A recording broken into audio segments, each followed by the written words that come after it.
जैसे ही मौसम चेंज होता है एलर्जिक राइनाइटिस के केसेस बढ़ जाते हैं, यानी कि नजले के, बहुत ज्यादा छींके आना, नाक से पानी बहना, आंखों से पानी आना, गले में खारिश होना। जैसे ही मौसम में बदलाव होता है आपकी छींके शुरू हो जाती हैं।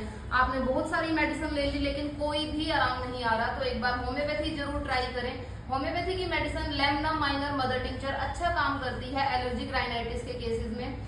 15-15 बूंद आधे कप पानी में डालकर इसकी ले सकते हैं दिन में 2 बार। जितना हो सके अच्छे रिजल्ट्स के लिए डॉक्टर से कंसल्ट करने के बाद ही अपना ट्रीटमेंट स्टार्ट करें। अगर आप हमसे कंसल्ट करना चाहते हैं तो नीचे दिए गए नंबर पर अपनी ऑनलाइन कंसल्टेशन बुक करवा सकते हैं या हमारे क्लिनिक पर विजिट कर सकते हैं। हमारा क्लिनिक है doctor Sonia Nain homoeopathy skin care and physiotherapy clinic, opposite district court, Hooda road, Kaithal.